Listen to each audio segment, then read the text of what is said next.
नमस्कार दोस्तों, कैसे हैं आप सब।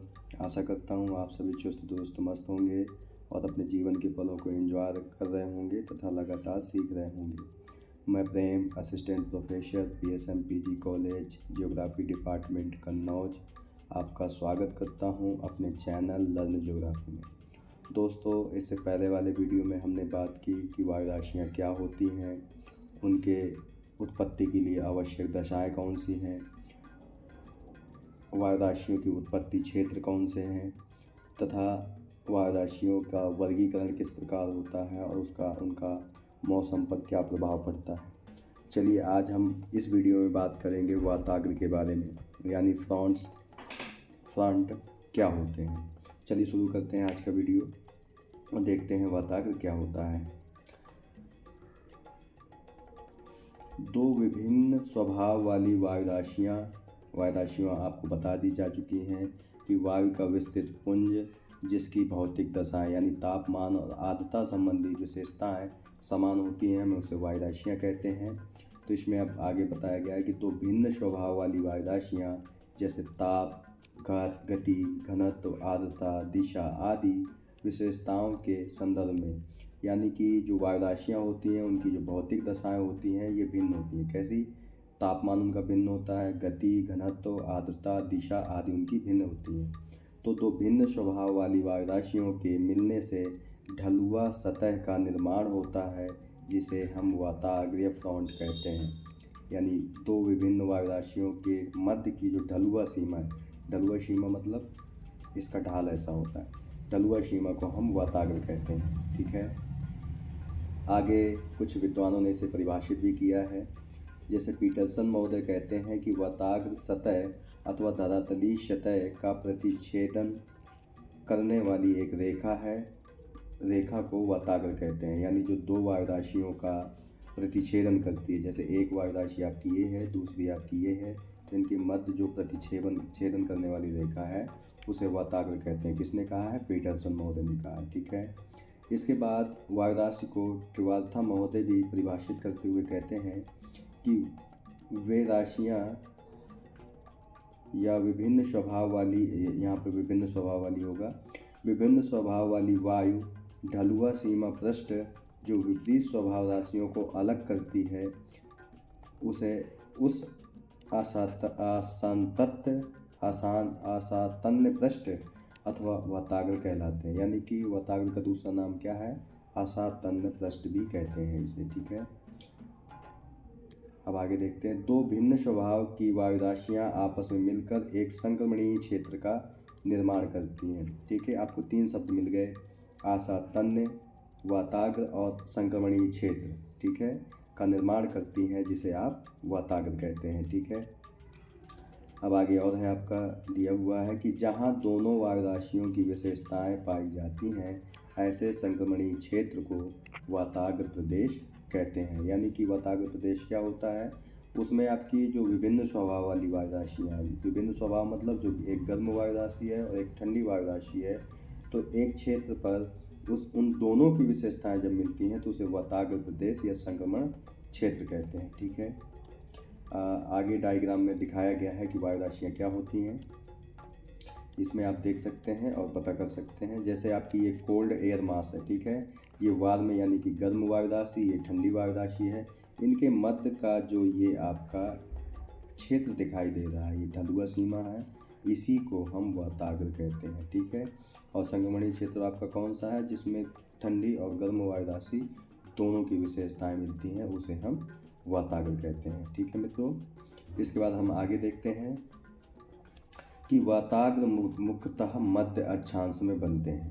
ठीक है, मध्य अक्षांश मतलब 30 डिग्री उत्तरी अक्षांश से लेकर के 60 डिग्री उत्तरी अक्षांश तथा 30 डिग्री दक्षिणी अक्षांश से लेकर के 30 डिग्री दक्षिणी अक्षांश से लेकर के 60 डिग्री दक्षिण अक्षांश के मध्य का क्षेत्र मध्य अक्षांश कहलाता है। और वाताग्र बनते कहाँ हैं? इन्हीं मध्य अक्षांशों पर बनते हैं। ठीक है, आगे है, ज्ञातव्य हो कि वाताग्र कुछ कोण पर झुका होता है। ठीक है, जैसा हमने पिछले भी डायग्राम में देखा होता है, जो विषुवत रेखा से ध्रुवों की ओर जाने पर, ठीक है, जाने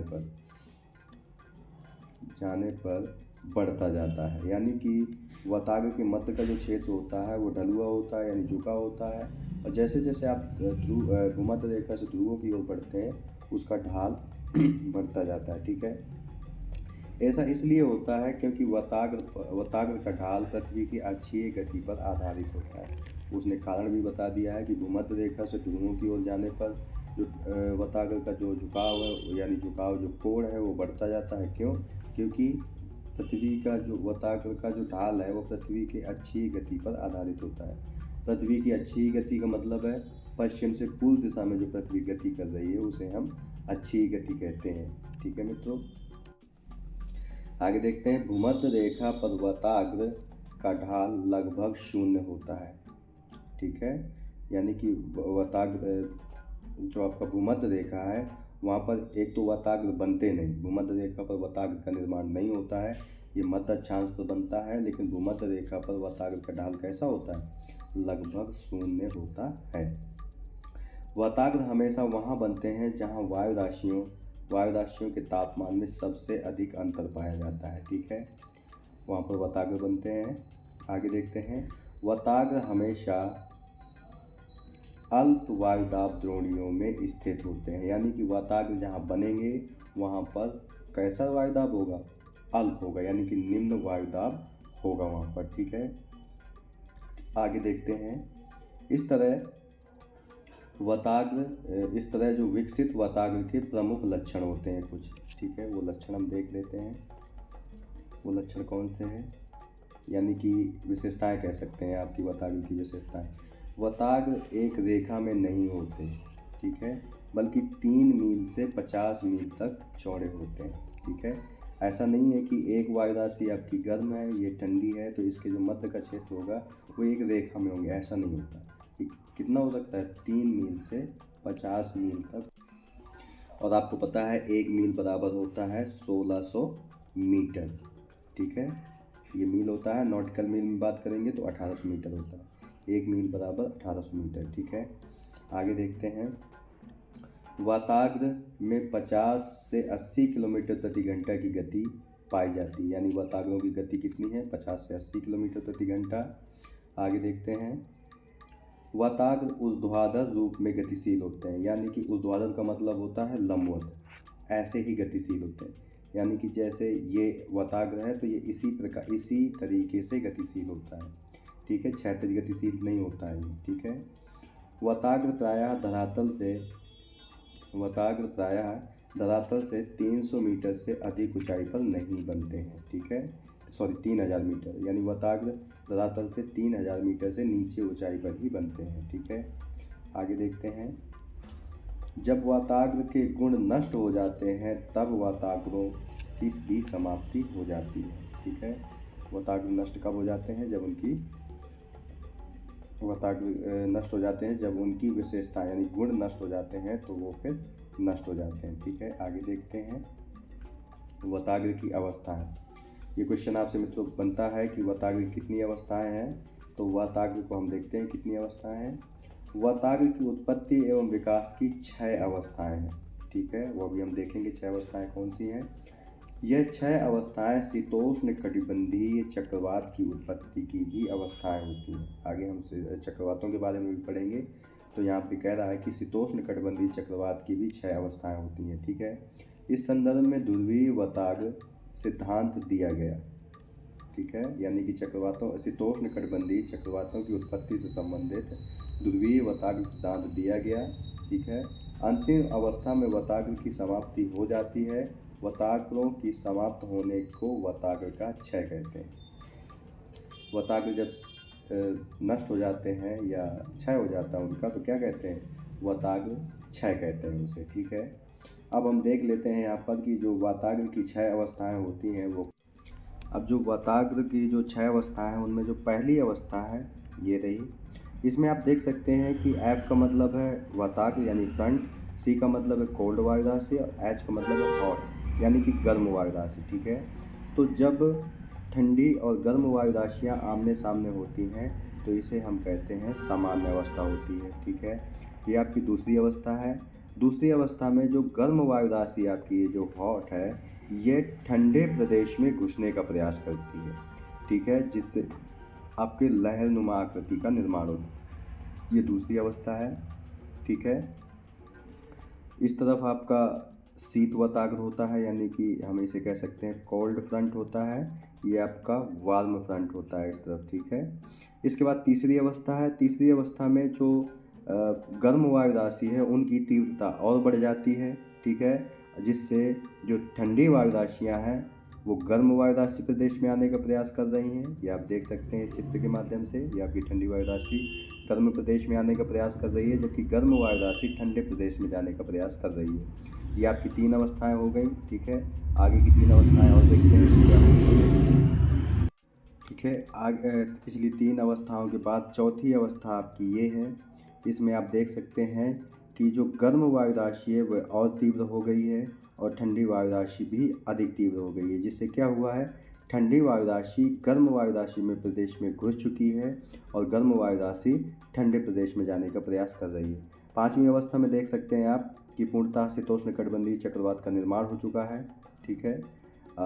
शीतोष्णकटिबंधीय चक्रवात का निर्माण हो चुका है, यानी कि गर्म वायु राशि ठंडी वायु राशि के ऊपर आ चुकी है, जिससे आपके वार्म फ्रंट यानी कि गर्म वाताग्र का निर्माण हो जाता है, क्योंकि आपकी जो शीत वायु राशि है वो पूर्णतः चक्राधार हो जाती है, ठीक है। ये आपकी 6वीं अवस्था है। 6वीं अवस्था में आप देख सकते हैं कि जो पहले स्थिति थी वही पुनः स्थिति हो चुकी है, यानी गर्म वायु राशि नीचे हो चुकी है आपकी, ठीक है, और ठंडी वायु राशि आपकी ऊपर हो चुकी है, ठीक है। जब गर्म वायु राशि पूर्णतः धरातल से समाप्त हो जाती है तो इसे हम अधिविष्ट वताग्र कहते हैं, ठीक है। तो ये रहे आपकी वताग्र की जो अवस्थाएं हैं, ये देखी हमने। आगे देखते हैं हम वताग्र जनन, यानी कि फ्रंटोजेनेसिस को हम वताग्र जनन भी कहते हैं, ठीक है। फ्रंटोजेनेसिस को हम वताग्र जनन कहते हैं। इसमें क्या होता है, वताग्र निर्माण की प्रक्रिया को हम वताग्र जनन कहते हैं, ठीक है, तथा वताग्र को नष्ट होने की प्रक्रिया को हम वताग्र क्षय कहते हैं। वताग्र का जनन यानी कि निर्माण होना, वताग्र जनन यानी फ्रंटोजेनेसिस, वताग्र का क्षय होना यानी फ्रंटोलिसिस कहते हैं, ठीक है। आगे देखते हैं वताग्र जनन एवं क्षय की प्रक्रिया से चक्रवात व प्रतिचक्रवात का निर्माण होता है, ठीक है। आगे देखेंगे हम कि चक्रवात प्रतिचक्रवात क्या होता है। चक्रवात और प्रतिचक्रवात का निर्माण होता है, अतः वताग्र मौसम संबंधी विशिष्ट परिस्थितियों को उत्पन्न करते हैं, ठीक है। वताग्र जनन एवं क्षय से ही चक्रवात और प्रतिचक्रवातों की भी उत्पत्ति होती है, हमने देखा भी। आगे देखते हैं वताग्र को प्रभावित करने वाले कारक, यानी कि फैक्टर्स कौन है जो वताग्र को प्रभावित करते हैं, ठीक है, देखते हैं हम, ठीक है, देखते हैं। ताप तथा आर्द्रता जैसे भौगोलिक कारक वताग्र जनन को प्रभावित करते हैं। कौन कौन से, ताप और आर्द्रता, ठीक है, यानी कि टेम्परेचर और ह्यूमिडिटी वताग्र जनन को प्रभावित करते हैं। जैसे ताप एवं आर्द्रता संबंधित 2 अलग अलग गुणों वाली वायु राशियों के मिलने से वताग्र की उत्पत्ति होती है, ये हमने पहले भी देखा है। और वायु राशियों के चैप्टर अगर आपने नहीं देखा है तो इससे पिछला वाला वीडियो आप अगर वायु राशियों का देख लेंगे तो वताग्र आपको अच्छे से समझ में आ जाएगा, ठीक है मित्रों। इसके अलावा गतिक कारक भी, यानी कि वताग्र के जनन को या निर्माण की प्रक्रिया को ताप और आर्द्रता प्रभावित करते हैं, साथ साथ गतिक क्रिया यानी कि पृथ्वी जो गति हो रही है, पृथ्वी की अच्छी गति, वह भी प्रभावित करती है, ठीक है। वताग्र जनन हेतु आवश्यक है। वस्तुतः विभिन्न वायु राशियों का अपने मूल स्थान से अन्य क्षेत्र की ओर गतिशील होना आवश्यक है। वायु राशियों में हमने देखा था कि वायु राशि उत्पत्ति की दशा थी एक कि हवाओं का अपसरण होना चाहिए, यानी कि एक दूसरे से दूर जाना चाहिए। तो वही बात है कि अपने मूल स्थान से वायु राशियों का अन्य क्षेत्रों की ओर गतिशील होना आवश्यक है, अर्थात 2 अलग अलग स्वभाव की वायु राशियों का अभिसरण होना आवश्यक है। अभिसरण का मतलब जब 2 वायु राशियाँ आपस में मिलती हैं तब आपका वायु राशियों का वताग्रों का निर्माण होता है। और देखिए ये देखने वाली बात है कि जब वायु राशियों का निर्माण कैसे होता है, जब 2 विपरीत स्वभाव वाली वायु राशियाँ एक दूसरे से विपरीत जाती हैं, ठीक है, विपरीत जाती हैं। जबकि वताग्र का निर्माण कैसे होता है, जब 2 विपरीत स्वभाव वाली वायु राशियाँ आपस में मिलती हैं, तब वताग्र का निर्माण होता है। ठीक है। इसके अलावा ज्ञातव्य है कि विषुवत रेखा पर भी व्यापारिक कोणों का अभिसरण होता है, ये हमने देखा भी था, परंतु स्वभाव में समानता होने के कारण वताग्र का उत्पत्ति नहीं होती है। ठीक है। व्यापारिक कोणों का हमने देखा था कि जो आपका 5 डिग्री उत्तर और 5 डिग्री दक्षिण अक्षांश था, वहाँ तक पहुँचने के बाद वो ऊपर उठ जाती हैं समान तरंगों के रूप में। ठीक है। तो वहाँ पर वताग्र निर्माण नहीं होता, क्योंकि व्यापारिक कोणों की जो स्वभाव होता है, यानी कि जो भौतिक दशाएं होती हैं तापमान और आर्द्रता संबंधी, वो एक जैसी होती हैं, जिस कारण वताग्रों का निर्माण नहीं होता है। ठीक है। आगे देखते हैं। वायुराशियों का अभिसरण वताग्र जनन में सहायक है। ठीक है। वायुराशियों का अपसरण वताग्र जनन में बाधक है। ठीक है। ये हमने देखा भी है, क्योंकि अगर वताग्र दो वायुराशियों के मध्य का क्षेत्र है, ढलुआ क्षेत्र है, तो जब ये वायुराशियों का अभिसरण होगा तभी वताग्र बनेंगे, अपसरण होगा तो ये नहीं बनेगा। ठीक है। अब है आपका वताग्रों के प्रकार एवं उनसे संबंधित मौसम कैसा होता है। तो वताग्र मुख्यतः 4 प्रकार के होते हैं। कौन कौन से देख लेते हैं आगे। पहले होता है आपका शीत वताग्र। ठीक है। शीत वताग्र कम बनता है, देखते हैं। जब शीतल व भारी वायु, जो भी वायु आपकी ठंडी होती है वो भारी ही होती है और नीचे बैठती है। ठीक है। ये याद रखना आप हमेशा। शीतल व भारी वायु तेजी से उष्ण वायु राशियों को ऊपर धकेलती है, तो उससे शीत वताग्र का निर्माण होता है। एक बात और आप याद रखेंगे, जो शीतल होती है वायु वो भारी होती है और नीचे बैठती है, और वताग्र में हमेशा जो ऊपर जाएगी वायु राशि आपकी, वो गर्म वायु राशि ही जाएगी। ठीक है। तो जब शीतल वायु राशि तीव्र होती है और वह गर्म वायु राशि को ऊपर धकेल देती है, तो उससे किसका निर्माण होता है, शीत वताग्र का निर्माण होता है। ठीक है। और आपको मित्रों इनका ढाल याद रखना है। ठीक है।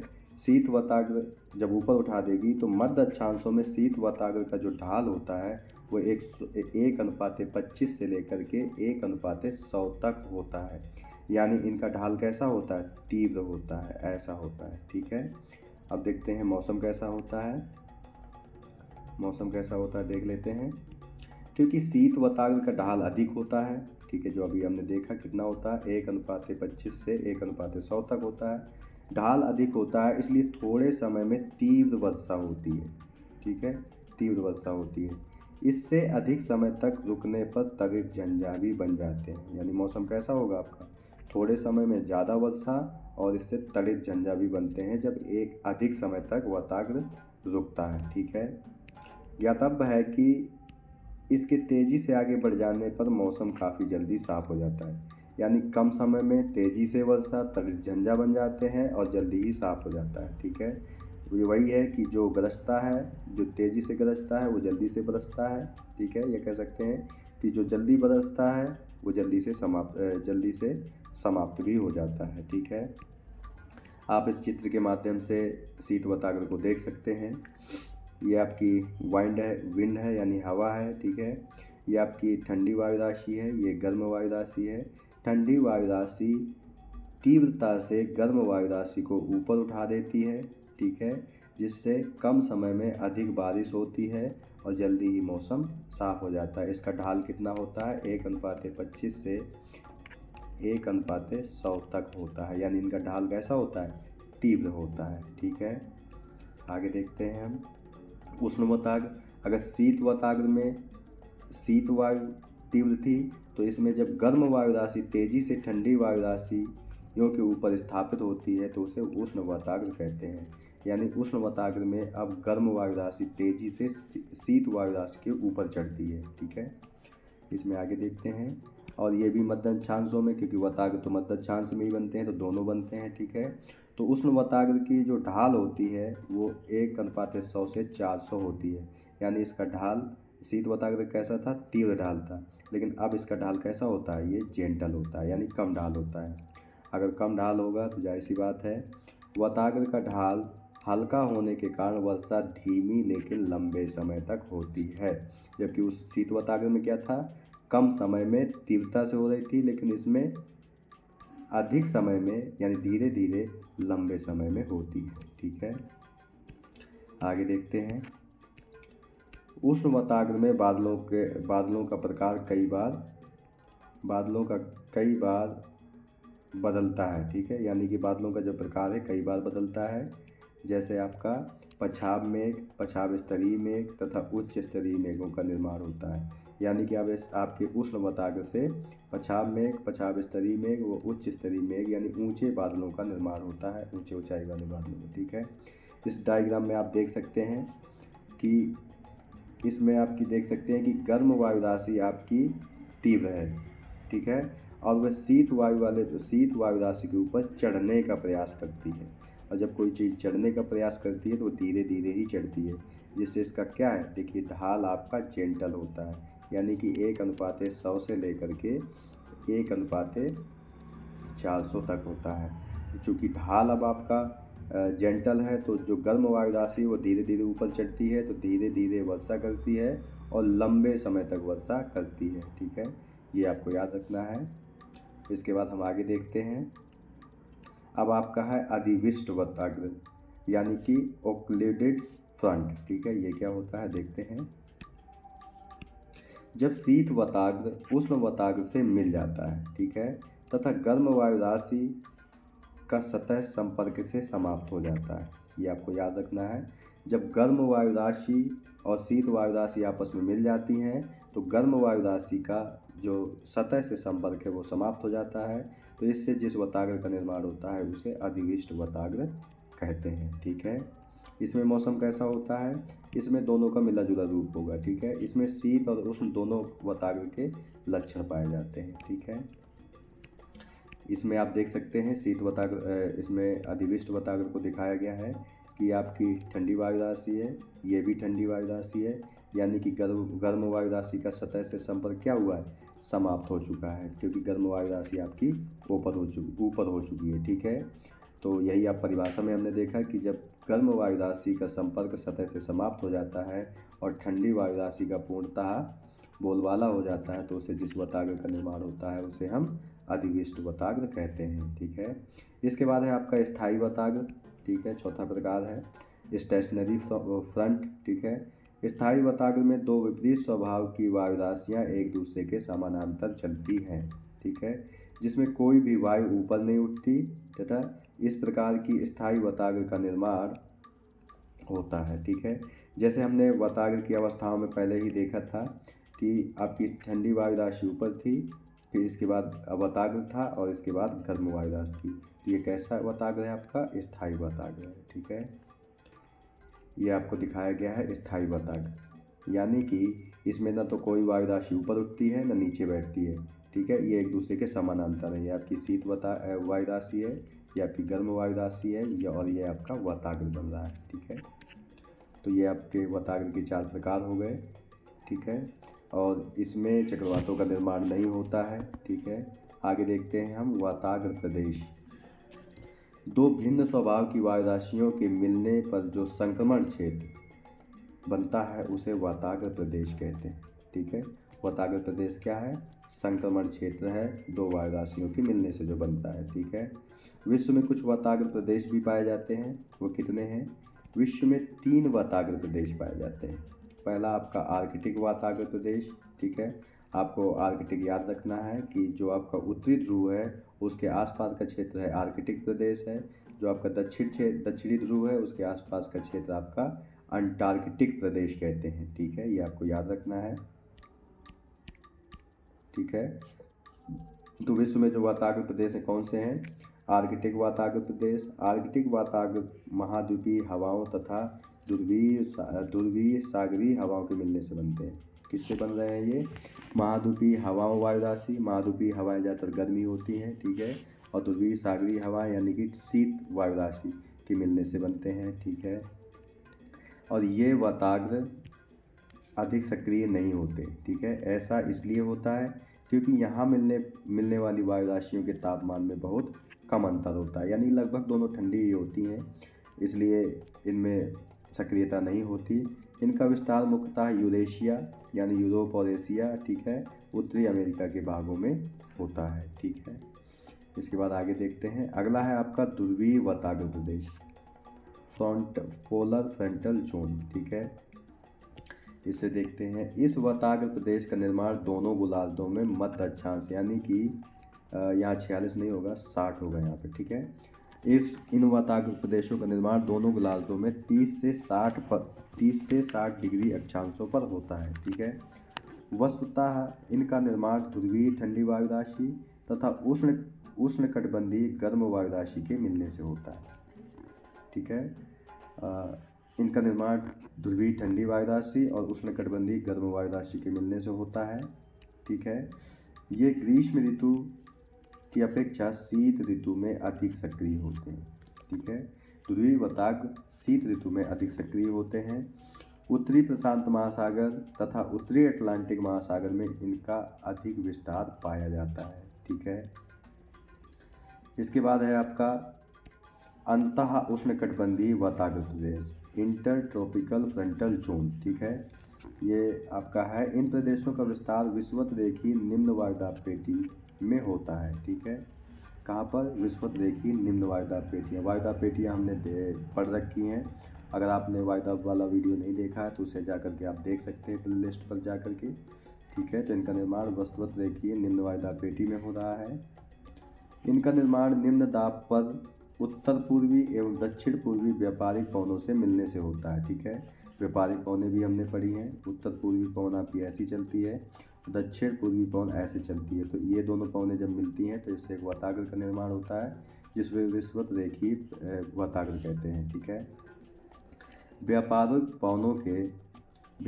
पवनों के अभिसरण से वायु ऊपर उठने से पर्याप्त वर्षा होती है, ठीक है। ज्ञातव्य है कि यह प्रदेश ग्रीष्म ऋतु में उत्तर की ओर तथा शीत ऋतु में दक्षिण की ओर गतिशील होता है, क्योंकि ग्रीष्म ऋतु में सूर्य उत्तरायण होता है और शीत ऋतु में दक्षिणायन स्थिति होती है, तो जिससे ये प्रदेश भी उत्तर दक्षिण खिसकते हैं, ठीक है।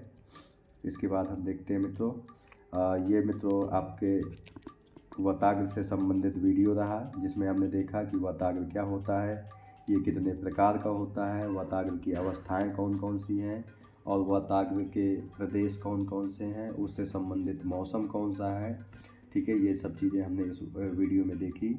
अगर ये वीडियो आपको अच्छा लगे तो इस चैनल को लाइक सब्सक्राइब इस वीडियो को लाइक सब्सक्राइब कमेंट और शेयर करना ना भूलें, और साथ ही साथ बेल आइकन भी दबा दें ताकि आने वाली वीडियो की नोटिफिकेशन आपको मिलती रहे।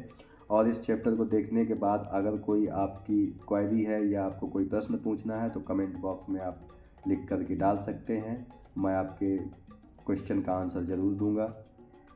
अब मित्रों मिलते हैं आपसे नेक्स्ट वीडियो में, तब तक के लिए नमस्कार, धन्यवाद, जय हिंद।